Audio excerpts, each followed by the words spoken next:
Bienvenida, bienvenido a... A la luz de la fe podcast. Hoy, en vísperas de la Navidad, nos vamos a sumergir en una pregunta que parece muy sencilla, pero que, en cuanto rascas un poco, ves que es inmensa. ¿Qué celebramos realmente el 25 de diciembre? Tenemos aquí sobre la mesa, un montón de textos litúrgicos, análisis teológicos, históricos, y la misión es esa, ir más allá del villancico y los regalos para llegar al núcleo del misterio. Es que esa es la cuestión fundamental, ¿no? Las fuentes insisten mucho en que la Navidad no es un simple aniversario. No es un cumpleaños. No es solo recordar un cumpleaños histórico, no. Lo describen como una actualización sacramental. Una actualización sacramental. Suena denso. Es un concepto denso, sí, pero la idea es que ese acontecimiento se hace presente de nuevo, aquí y ahora, en la celebración. O sea, no solo recordamos que Cristo nació, sino que de alguna manera nace de nuevo. En la comunidad que lo celebra. Exacto. Y ese, yo creo, es nuestro verdadero punto de partida. Me gusta esa idea de actualización. Implica que no es algo que pasó y ya está, sino que sigue teniendo un impacto directo. Y revisando los textos, una de las primeras cosas que me ha chocado es que parece imposible hablar del pesebre sin que aparezca la sombra de la cruz. Imposible. No son dos historias separadas, ¿verdad? En absoluto. Es que para la teología cristiana, la vida de Cristo es un único y gran misterio. No se puede trocear. Un todo. Un todo. La liturgia de Navidad es en realidad el pórtico de todo el edificio. El nacimiento en la pobreza más absoluta de Belén es el primer paso. De un camino que lleva a la Pascua. Justo. Un camino que conduce directamente a la entrega en el Calvario y a la victoria sobre la muerte. Son, las dos caras de la misma moneda. La moneda de la redención. Eso es. Y por eso el tiempo de Navidad es tan largo. No se acaba el 26 de diciembre ni mucho menos. Se extiende hasta la fiesta del bautismo del Señor, conectando el inicio de su vida con el inicio de su misión pública. Entendido. Es una narrativa única. Y en el corazón de esa narrativa me he encontrado con una expresión en latín que se repetía sin parar. A ver. Admirabile commercium. La traducción literal es admirable intercambio, que me suena casi a una transacción económica, ¿sabes? Sí, suena a un acuerdo comercial divino. Exacto. ¿Qué significa? Pues a ver, es una metáfora muy potente, la de la transacción. Y aunque hay que tener cuidado de no llevarla al extremo, sí que capta la esencia de la Navidad teológica. Es la clave de todo. Vale. La idea es que se produce un doble movimiento. Por un lado, el Hijo de Dios asume nuestra frágil y mortal naturaleza humana. Para que nosotros, a cambio, podamos participar de su naturaleza divina. Exacto. Es el descenso de Dios a nuestra condición, un vaciamiento de sí mismo que en teología se llama kenosis, y a la vez el ascenso de la humanidad a la vida de Dios. O sea, no es solo que Dios nos visita, es que hay como una especie de fusión de naturalezas. Precisamente.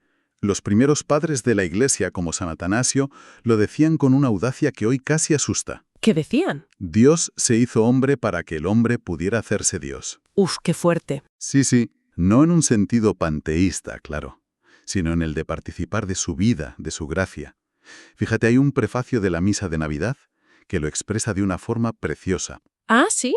Dice: al revestirse tu Hijo de nuestra frágil condición, no solamente dignificó nuestra naturaleza para siempre, sino que por esta unión admirable nos hizo partícipes de su eternidad. Ahí está. Ese es el negocio admirable. Nos da su eternidad a cambio de nuestra fragilidad. Vale. Si ese intercambio admirable es el núcleo, ¿cómo lo presenta la liturgia para que lo entendamos? Porque veo que no hay una sola misa de Navidad, sino 4. 4 distintas, sí. Me ha parecido como si la Iglesia quisiera que mirásemos el mismo diamante desde 4 ángulos distintos, para ver todas sus facetas. Es una analogía perfecta. Cada una de esas misas ilumina un aspecto diferente, creando una experiencia progresiva y completa. La primera es la misa de la vigilia, en la tarde del 24. Y empieza con algo que a primera vista podría parecer un poco árido, ¿no? La genealogía de Jesús según San Mateo, una lista larguísima de nombres. Sí, puede parecerlo. ¿Por qué empezar por ahí? Pues porque la Iglesia quiere dejar algo muy claro desde el principio. Esto no es un mito, no es un cuento de hadas atemporal. Este nacimiento tiene raíces profundas en la historia de un pueblo concreto. El pueblo de Israel. Claro, Esa genealogía, con todos sus personajes, con santos y pecadores, ancla a Jesús en una historia humana real. Es la forma de decir: esta es la culminación de una promesa hecha hace miles de años a Abraham. No ha surgido de la nada. Exacto. Es la misa de la historia, de la promesa que se cumple. De acuerdo, la preparación histórica. Y después, en mitad de la noche, llega la celebración más icónica, la misa de medianoche, la misa del gallo. Sí, y el cambio de tono es total. Si la vigilia era histórica, esta es la misa de la irrupción, de la explosión de luz. La luz en las tinieblas. Justo. El texto clave es de Isaías. El pueblo que caminaba en tinieblas vio una gran luz. El simbolismo es potentísimo. En la hora más oscura, cuando el mundo duerme, es cuando la gloria de Dios se manifiesta. Pero en el silencio, no con estruendo. En la máxima humildad, en el silencio de un niño recién nacido. Hay una atmósfera en esa misa de quietud, de expectación, que es muy difícil de replicar. Y después de esa luz en la oscuridad, amanece. El sol real empieza a salir. Supongo que la liturgia también recoge ese momento. Por supuesto. Es la misa de la aurora que se celebra al amanecer del 25. Si la de medianoche es la del anuncio de los ángeles, esta podríamos llamarla la misa del testimonio humano. La de los pastores. La de los pastores, efectivamente. El Evangelio se centra en ellos. Ya han recibido el anuncio, pero ahora, con las primeras luces del día, van corriendo a Belén a verificar el signo. No se quedan solo con el mensaje. No. Se ponen en camino para comprobarlo, para tocar la realidad. Representa esa fe sencilla, trabajadora. Es la misa de los que van, ven y vuelven glorificando a Dios. Vale, hemos pasado por la historia, la luz divina y el testimonio humano. Pero me falta la pieza central, la misa del día de Navidad.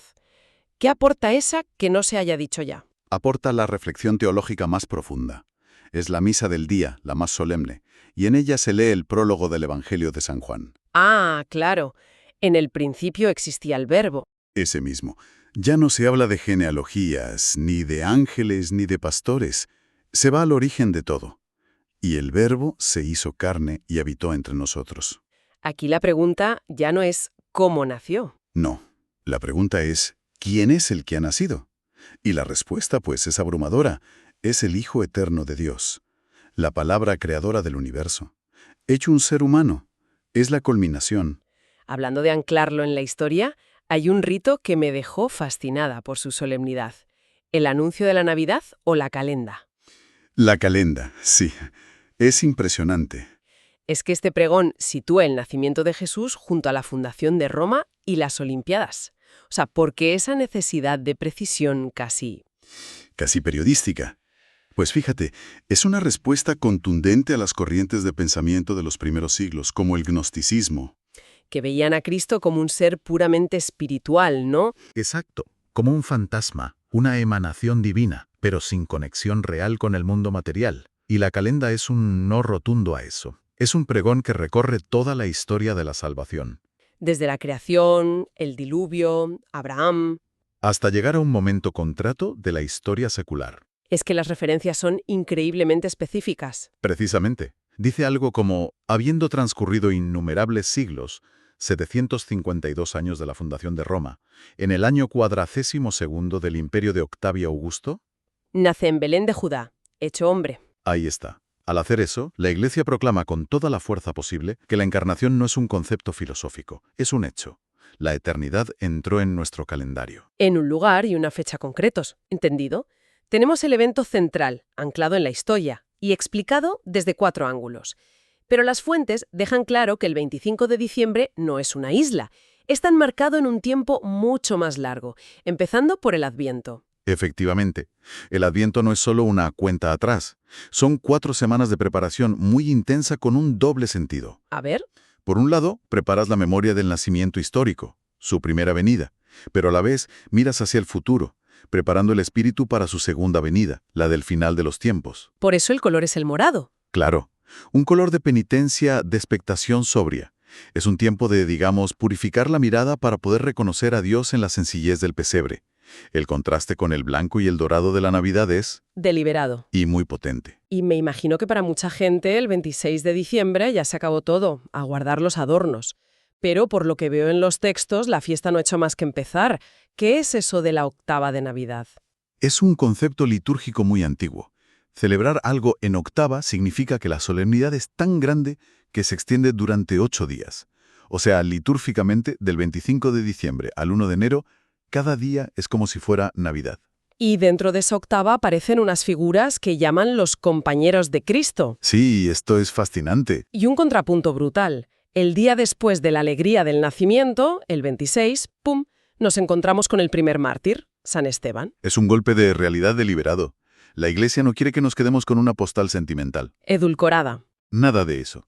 Poner a Esteban, el primer hombre que murió por dar testimonio de Cristo, justo al lado del pesebre, es una forma de decir, atención, este niño ha venido para dar la vida. Es la cruz, proyectada sobre la cuna. Desde el primer instante. Te obliga a conectar el principio con el final, sí. Y después de Esteban, el 27, San Juan Evangelista. ¿Qué papel juega él? Si Esteban es el testimonio de la sangre, Juan es el testimonio de la palabra, de la contemplación. Es el discípulo amado. El autor del prólogo. El mismo. Es el que, según la tradición, mejor entendió la divinidad de Cristo. La liturgia nos lo pone ahí para que, después de ver al niño con los ojos de la cara como los pastores, aprendamos a verlo con los ojos de la fe. Para entender quién es realmente ese niño. Eso es. Y para rematar el trío, el día 28, los santos inocentes. El horror absoluto. La masacre de niños de Herodes. ¿Por qué incluir algo tan oscuro en plena celebración? Porque la venida de la luz provoca inmediatamente la reacción violenta de las tinieblas. Es una verdad incómoda, pero es que es ineludible. O sea, la encarnación no ocurre en un mundo idealizado. Ocurre en el nuestro. Un mundo roto, lleno de violencia, de tiranía. Herodes ve en ese niño una amenaza y reacciona con una brutalidad ciega. Esos niños, sin saberlo, son los primeros en compartir el destino de Cristo. Ser víctimas inocentes. Del odio que su presencia genera. Es la forma más cruda de recordarnos que el mal es real. Este séquito desde luego deja claro que la Navidad tiene muchas más aristas de las que parece. ¿Y cómo se cierra finalmente todo este ciclo tan denso? Pues el ciclo se expande y culmina, primero con la Epifanía, el 6 de enero. Los Reyes Magos. Sí, y es como la segunda parte de la Navidad. Si el 25 es la manifestación a Israel, a los pastores, la Epifanía es la manifestación a todos los pueblos, representados por los magos. Amplía el foco de lo local a lo universal. ¿Y el final definitivo? El final es la fiesta del bautismo del Señor, el domingo siguiente. Ahí Jesús es revelado como el Hijo amado del Padre y empieza su vida pública. Se cierra el círculo, uniendo de nuevo el pesebre con la misión que culminará en la Pascua. Vale, hemos desgranado la teología, la liturgia, pero bajándolo a tierra, ¿cuál es la implicación de todo esto para la vida de una persona, según las fuentes?